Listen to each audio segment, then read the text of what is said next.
bíblica. Y para comenzar, quiero hacerles una pregunta. ¿Qué creen que es teología bíblica? ¿Qué han escuchado acerca de la teología bíblica? Eh, la semana pasada, cuando estábamos eligiendo, yo les dije, pues vamos a estudiar teología bíblica y es una manera diferente de leer la Biblia, de entender la Biblia, de ver la Biblia. Pero, ¿qué han escuchado ustedes o qué piensan que es teología bíblica? Quiero escucharles.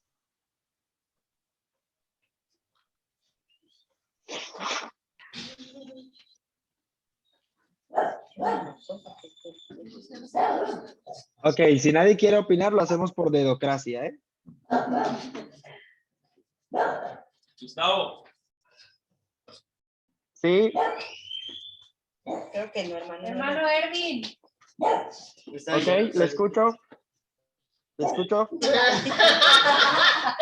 Ay, qué padre. ¿Le escucho, hermano Erwin?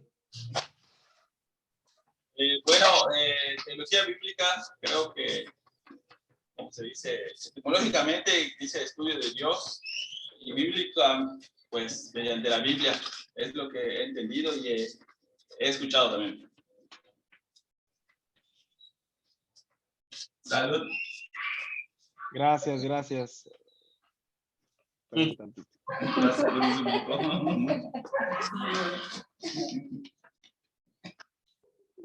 Se cayó su moco con su saco. Perdón, es que hay polvito y entonces me está lastimando. Bien, teología, pues es prácticamente el estudio de Dios. Por si no saben, la palabra teología viene de dos palabras griegas, theos, que significa Dios, y logos, que significa palabra. Entonces, cuando hablamos de teología, estamos hablando de la palabra de Dios en cierto sentido, ¿verdad? Esa es una definición muy, muy básica, aunque realmente hay una definición pues más profunda. Y cuando hablamos de una teología bíblica, estamos hablando de un concepto acerca de Dios de acuerdo a la Biblia. Y muchas personas alrededor de nosotros nos van a decir, religiosos de otras denominaciones o de otras religiones, nos van a decir que su teología es bíblica, que su teología tiene fundamento en las escrituras. Y para esta mañana les he preparado unas diapositivas, casi no me voy a ver, porque cuando presento las diapositivas se ve nada más el cuadrito, no sé si Onésimo puede ver que me alcance a ver allí, pero les voy a compartir las diapositivas y quiero que presten mucha atención a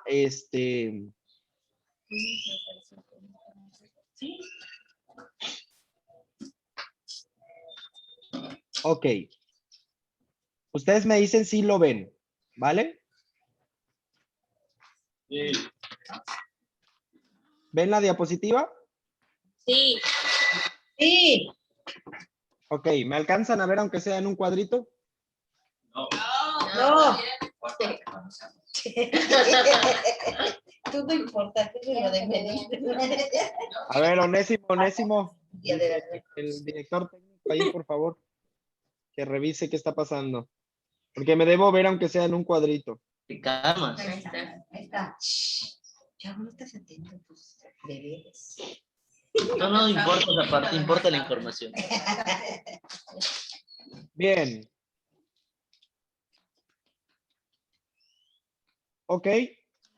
Bueno, vamos a comenzar y les voy a hacer algunas preguntas. La primera pregunta es, ¿qué tienen en común algunas cosas que vamos a ver a continuación?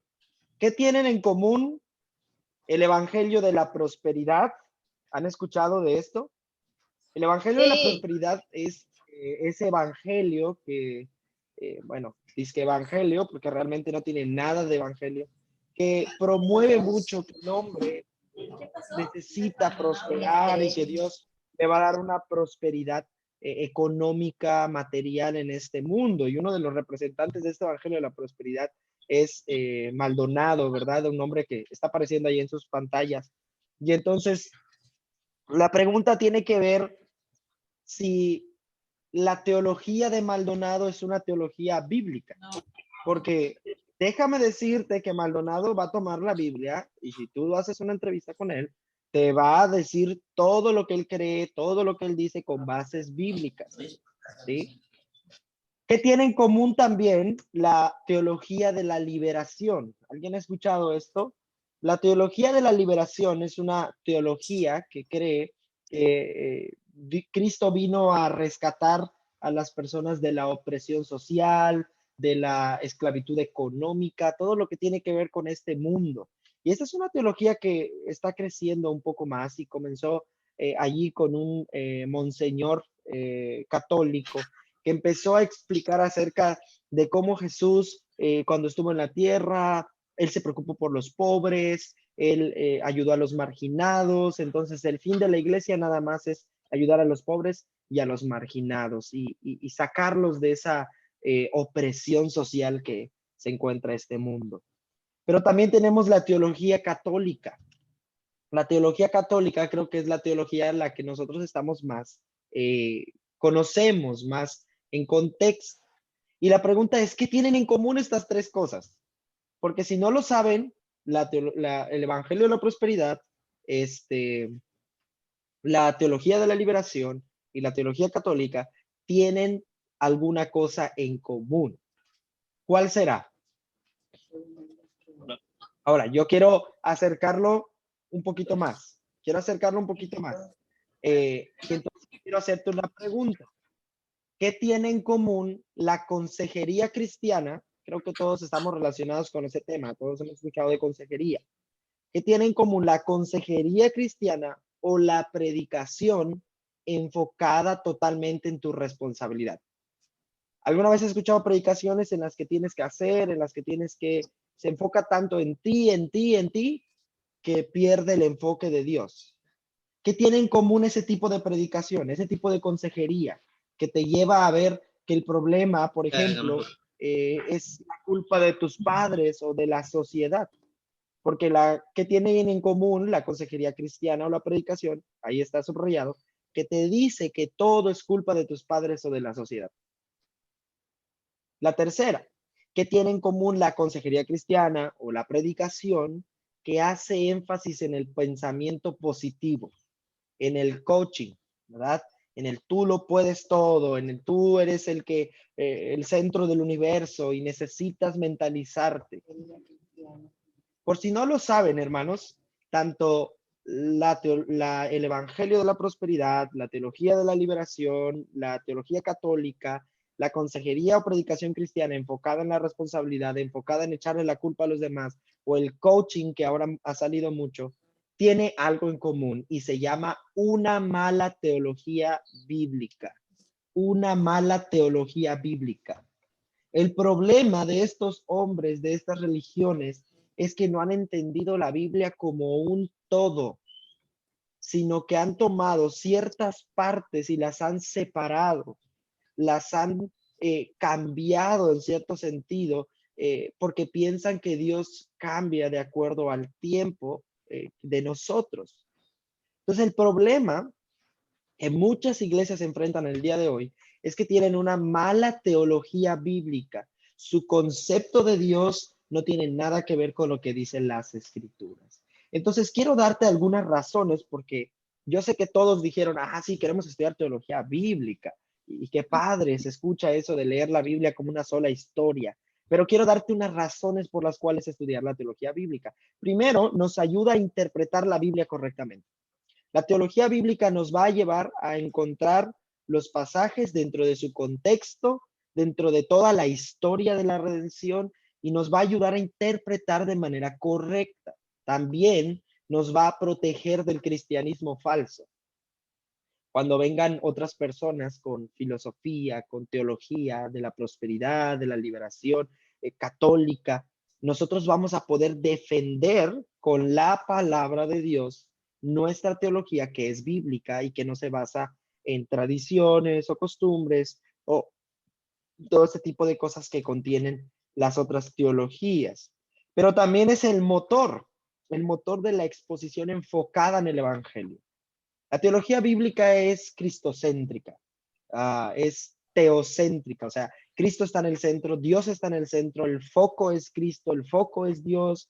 Y cuando nosotros entendemos la teología bíblica, cuando compartimos la palabra con alguien, cuando evangelizamos, cuando predicamos, cuando aconsejamos, vamos a poder tener un panorama más amplio porque el foco y el motor siempre va a ser Dios o Cristo. Y siempre vamos a llevar a las personas hacia Dios o hacia Cristo. Pero número 4 también es la servidora de la consejería bíblica.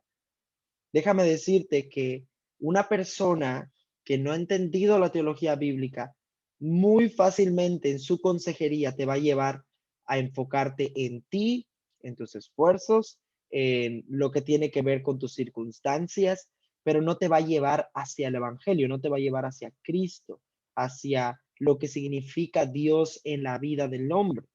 Entonces, la teología bíblica es una servidora de la consejería bíblica. Y por último, es el fundamento del compromiso cultural cristiano apropiado. ¿Qué quiere decir con esto? Que si nosotros vamos a crecer en un cristianismo verdadero y queremos crear una cultura de un cristianismo genuino, un cristianismo fundado por la palabra, por lo que Cristo dijo, entonces la teología bíblica es ese fundamento para que sea un cristianismo cultural apropiado. Cuando hablo de cultural, no estoy hablando de cultura, de Chetumal, sino estoy hablando de formar ese hábito de un verdadero cristianismo dentro de una cultura que se ha alejado completamente del Señor. Entonces, estas son algunas razones por las cuales estudiar teología bíblica y son muy necesarias para la iglesia de hoy. Ahora, ¿qué es lo que vamos a estar estudiando? Y hoy nada más es una introducción, una explicación de lo que, del por qué y el qué vamos a estudiar. Vamos a estudiar 3 semanas de introducción, ¿sí? Vamos a estudiar la semana número 1, que es hoy, la semana número 2, el próximo domingo, y la semana número 3. Son 3 semanas de introducción. Primero vamos a ver qué es la teología bíblica, ¿sí? Hoy vamos a definirla con una definición sencilla. Y después vamos a ver cuáles son las herramientas que debo utilizar para hacer una teología bíblica. Porque déjame decirte que la teología bíblica eh, está por sí misma en la Biblia, pero para poder descubrirla y poder entenderla, necesitas ciertas herramientas que te van a ayudar en el proceso de estudiar la palabra. Y la tercera cosa que vamos a estudiar en la introducción es cuál es el papel que ocupa la iglesia. ¿En dónde vamos a ver la teología bíblica? Dentro de la iglesia. Y sin duda alguna, hermanos, aquí vamos a ver que la teología bíblica debe estar con los de cuna, con los párvulos, con los adolescentes, con los jóvenes, con la congregación en general, porque todo debe estar basado en una correcta teología bíblica. Después aplicaremos esto que hemos aprendido, que vamos a aprender, de 2 maneras. Primero, durante 6 semanas consideraremos 6 argumentos de la Biblia, ¿sí? Vamos a estar viendo pasajes bíblicos y vamos a estar adentrándonos en ellos y vamos a ver cómo hacer teología bíblica, ¿sí? A través de esos pasajes. Ahora, por ejemplo, seguramente tú has escuchado historias como la de Sansón o la de Jonás o la de José, que son historias muy comunes que se le cuentan a los niños. Y yo siempre les he dicho, hermanos, tenemos que llevarlo a Cristo. Pero cuando lees la historia de Jonás, dices, pero ¿dónde está Cristo aquí? No aparece Cristo. Bueno, vamos a aprender cómo toda la historia de la redención nos está llevando a Cristo. Y aún esas historias que no solamente son historias para contarle a los niños y que los niños digan, ay, qué bonito. No, son historias que nos están revelando al Mesías venidero. Y vamos a ver es a través de la Biblia cómo podemos hacer esto. Luego, durante 4 semanas más, estaremos considerando específicamente los textos bíblicos y explicaremos utilizando las herramientas de la teología bíblica, ¿sí? Vamos a ya poner en marcha esas herramientas, vamos a comenzar a trabajar y ahí es donde va a haber tarea, ¿ok? Eh, Regularmente, cada lección no va a haber en sí como que una tarea. Ustedes van a tener la hoja prácticamente es un escrito y durante la clase que yo voy a estar dando el domingo, ustedes van a ir rellenando nada más las palabras, las frases que faltan. En sí no van a tener tarea para llevarse a casa más que leer el documento, repasarlo un poquito. Y cuando ya lleguemos a la semana número 9 o 10, cuando ya estemos casi terminando, por ahí de junio, pues ya allí ya va a haber un poquito de tarea porque ya les voy a dejar hacer algunas cositas para su estudio personal. Ahora, ¿qué es la teología bíblica? Y esta es la pregunta, ¿verdad? La pregunta que les hice al principio y la pregunta que nos ha estado rondando por la cabeza seguramente en estos días. ¿Qué vamos a estudiar? ¿Qué significa lo que vamos a estudiar? ¿Qué es la teología bíblica? Bueno, la teología bíblica es la disciplina de aprender cómo leer la Biblia como una historia de un autor divino que culmina en la persona y la obra de Cristo para que cada parte de la escritura sea entendida con relación a Cristo. ¿Qué quiere decir esto? La teología es ver la Biblia como una sola historia, ¿verdad? Si quieres una frase así más fácil, es leer la Biblia como una sola historia. Ver cómo Génesis se relaciona con Lucas y cómo todo nos está llevando hacia Cristo o hacia el Apocalipsis. Es una sola historia, un solo autor. La Biblia tiene diferentes, por decirlo así, autores humanos, pero un solo autor divino, que es Dios. Y es Dios narrando su historia desde Génesis 1 hasta Apocalipsis 22. Y el punto de la teología bíblica es llevarte a través de esa historia y desarrollar esa historia para que tú veas a Cristo, para que tú veas la llegada de Cristo, el reino de Cristo y la culminación futura de Cristo. Es una manera de leer la Biblia, prácticamente es una hermenéutica, ¿verdad? Es una forma de ver la Biblia y de leerla, de comprenderla. Y para esto quiero que veamos Lucas 24, porque aquí Jesús está siendo muy claro con sus discípulos. Jesús está siendo muy claro con sus discípulos y les va a decir en Lucas 24 el propósito de todas las cosas. Ahora yo quiero que te pongas en los zapatos de los discípulos. Ya pasaron 3 días desde que Jesús fue clavado en la cruz. Y justamente esta semana estamos recordando la muerte, sepultura y resurrección de nuestro amado Salvador. Pero los discípulos están desconsolados porque su Salvador ha muerto. Sin embargo, ellos habían olvidado que Cristo les dijo que va a resucitar. ¿Y qué pasa en Lucas 24? Se les presenta. Y en Lucas 24, hermano, tú vas a encontrar un seminario intensivo donde Jesús va a hablar de teología bíblica con sus discípulos. De verdad, va a hablar de teología bíblica con sus discípulos. Mira lo que dice Lucas 24 en el versículo 25. Dice así: entonces él les dijo: oh insensatos y tardos de corazón para creer todo lo que los profetas han dicho. Ahora, ¿a quién está hablando aquí? A los discípulos. Los discípulos están diciendo: ¿es Jesús? ¿No es un espíritu? ¿Sí es él? ¿Lo vieron realmente? ¿Es él? Se habían olvidado que Jesús les había dicho varias veces que iba a resucitar. Pero ellos estaban sumidos en sus sentimientos, allí adoloridos, que no se daban cuenta de la realidad que tenían frente a ellos. Y entonces, versículo 25, Jesús les dice: ¿cómo es posible que sean tan insensatos para no comprender? No solamente han visto lo que yo hice en vida, sino que también han visto y conocen el Antiguo Testamento. ¿Has leído Deuteronomio? Habla de mí, dice Jesús. ¿Has leído Josué? Habla de mí. ¿Has leído los Salmos? Habla de mí. ¿Has leído Jeremías? Habla de mí. ¿Has leído Génesis? Habla de mí. Versículo 26. ¿No era necesario que el Cristo padeciese estas cosas y que entrara en su gloria? Mira, era necesario. ¿Pero por qué era necesario, Jesús? Ahora te lo voy a explicar. Y te voy a dar un seminario intensivo, dice Jesús. Y eso se lo hizo a sus apóstoles. Versículo 27, léalo conmigo. ¿Qué dice? Y comenzando desde Moisés y siguiendo por todos los profetas, les declaraba en todas las escrituras lo que de él decía. Ahora Jesús dice: bueno, siéntense discípulos, ahí les va la clase de teología bíblica. Les voy a mostrar cómo desde Moisés, siguiendo por los profetas, para luego terminar en las escrituras. Moisés, los profetas y las escrituras hablan de mí. Ahora, tú lees este pasaje, hermano, y tú dices: bueno, pero ¿qué significa esto? Déjame explicártelo un poquito más. Y te voy a compartir mi pantalla de nuevo, porque nuestra nuestro canon o nuestra Biblia, por decirlo así, en español, tiene una división que no es la misma división que la Biblia hebrea, la Biblia que utilizaban los israelitas, hablando del Antiguo Testamento. Por ejemplo, ustedes tienen del lado, bueno, derecho mío, en esta parte, ¿verdad?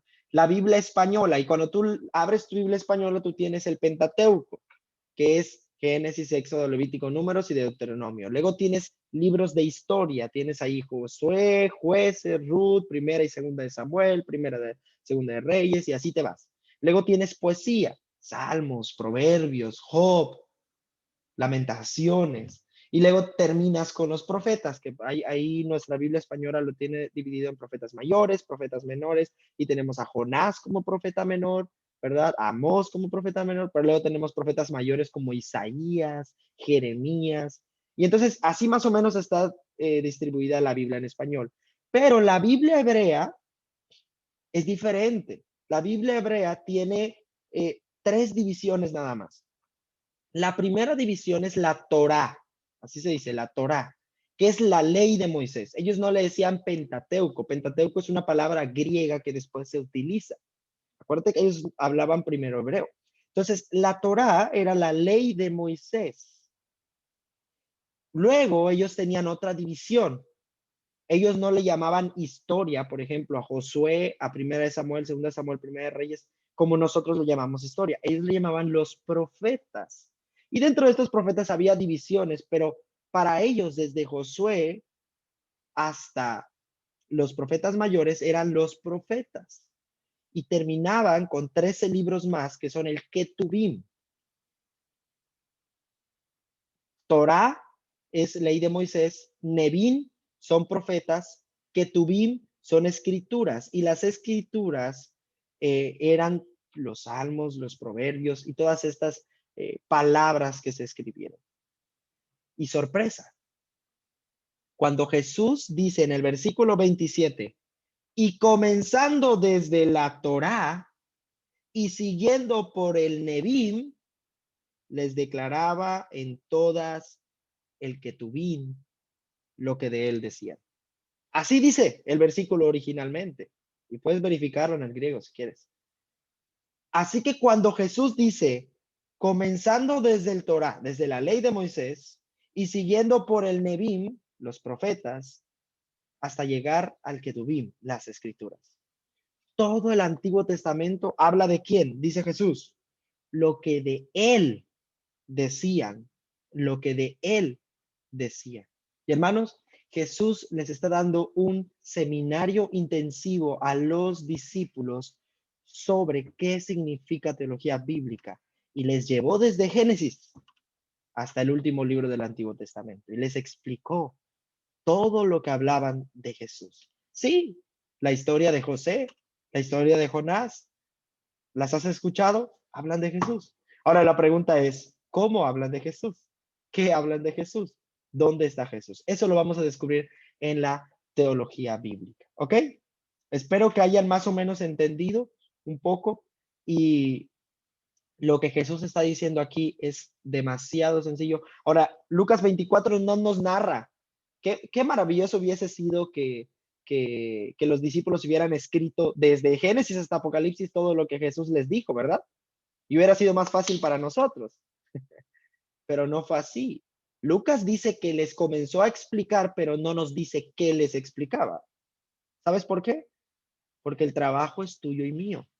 Por eso es que Dios dio el Antiguo Testamento en tu idioma para que tú y yo podamos descubrir a Jesús desde Génesis hasta Apocalipsis. Amén. Para terminar, quiero mostrarles un video de Bible Project. Hoy vamos a ver la primera parte y el próximo domingo vamos a ver la siguiente parte. Y vamos a ver cómo Bible Project explica la Biblia. Nos va a decir que habla de una sola historia, nos va a explicar un poquito más acerca del Tanaj, que es la Torah, el Nebim y el Ketubim, que acabamos de ver ahorita, y nos va a explicar la composición y cómo cada una de estas cosas nos hablan de una sola historia, un solo autor, una sola trama, ¿ok? Vamos a ver el video, se los voy a compartir. Espérenme tantito. Ahí les va.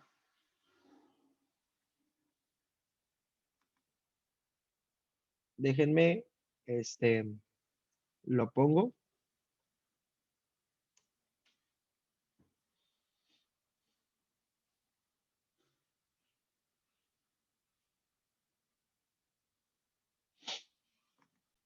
¿Lo ven?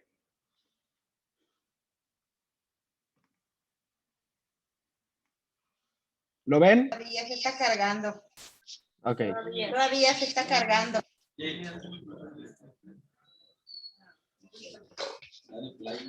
Ahí va. Ya, Gustavo. La Biblia es uno de los libros más influyentes en la historia de la humanidad. Explora las grandes preguntas de por qué existimos.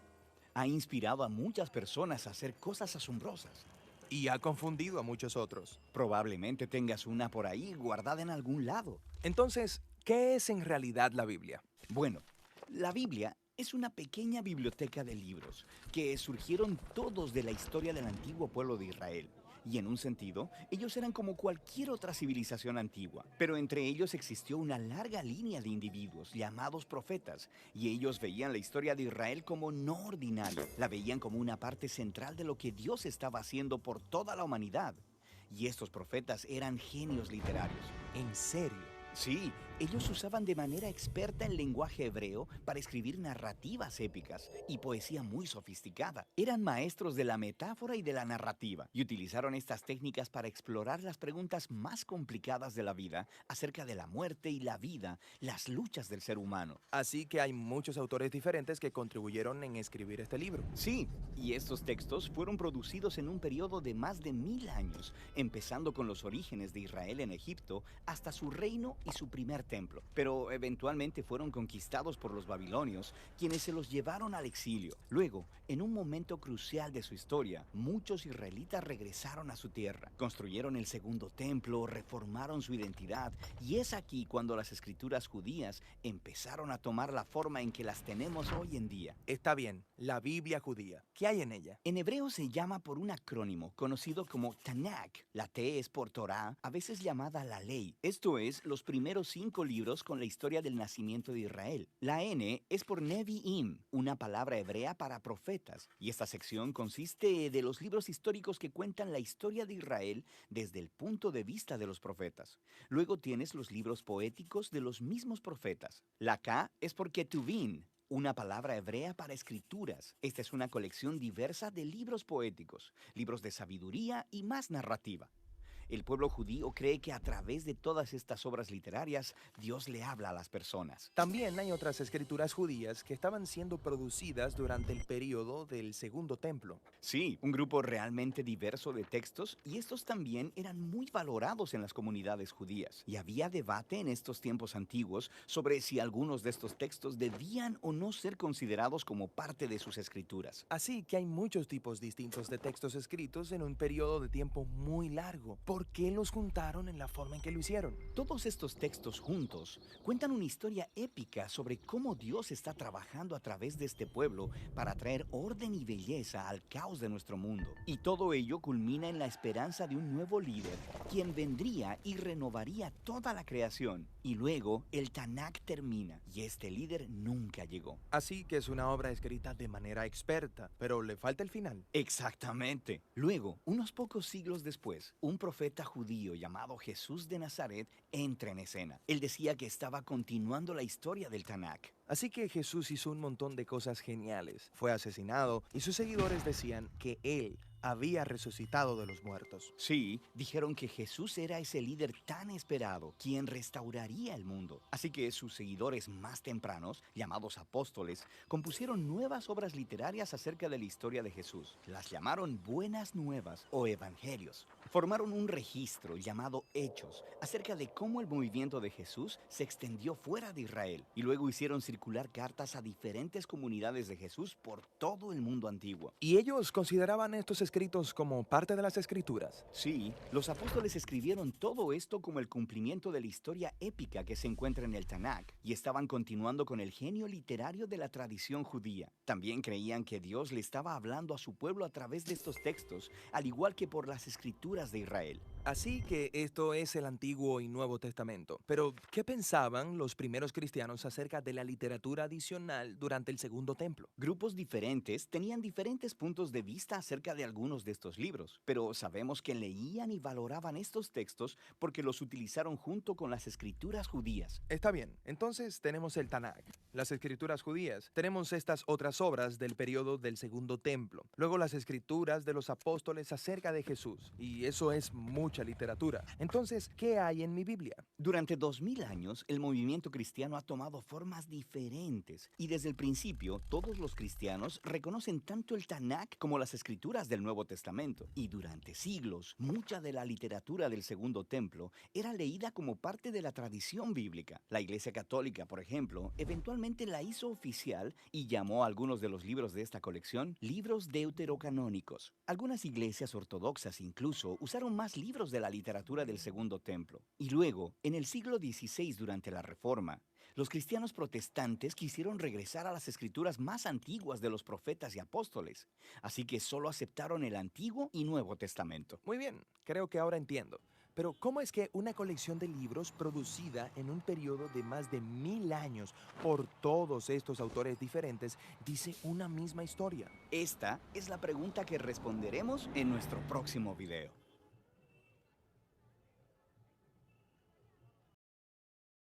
Muy bien. ¿Pudieron verlo? ¿Escucharlo? Bien. Pues espero que haya quedado un poquitito claro de lo que vamos a ver con teología bíblica. Hoy nada más es esa introducción. Nada más dejarles ahí como que con las ganas de estudiar. Así que espero que las siguientes semanas vengan con muchas ganas de estudiar. Vamos a orar y estaremos terminando. Padre, te damos gracias porque nos permites aprender de tu palabra. Nos permites ver la belleza de la unidad de toda la Biblia, porque fue escrita por ti, Señor, dada por ti, guiada por ti. Y Señor, ayúdanos a estos días que estaremos estudiando teología bíblica a admirarnos, porque a pesar de que usaste diferentes hombres en diferentes épocas, con diferentes trasfondos culturales, sociales, económicos, al final no hubo error, ni hubo nada, Señor, que pudiera dividir la historia, sino que más bien la unificó, la hizo una sola, que nos llevó a nuestro amado Salvador Jesucristo. Padre, ayúdanos a mirar la Biblia como un todo, como una sola historia en la que tú estás contando cómo te has decidido revelar al hombre y has decidido exaltar a tu Hijo amado, nuestro Señor Jesús. Te damos las gracias por este tiempo y pedimos que bendigas todas estas cosas. En el nombre de Cristo Jesús. Amén. Amén. Bien, hermanos, muchas gracias. Me despido de ustedes. Tengo que salir, llegar a la iglesia temprano. Pero el próximo domingo a la misma hora en el mismo canal, ¿verdad? Nos estamos viendo. Me dio mucho gusto saludarles y cualquier duda o pregunta, ahí estamos por WhatsApp. Tienen ahorita su receso y nos vemos en un ratito más ahí en la transmisión, ¿ok? Dios les bendiga. Dios, Adiós. cuídate. Vale, vale.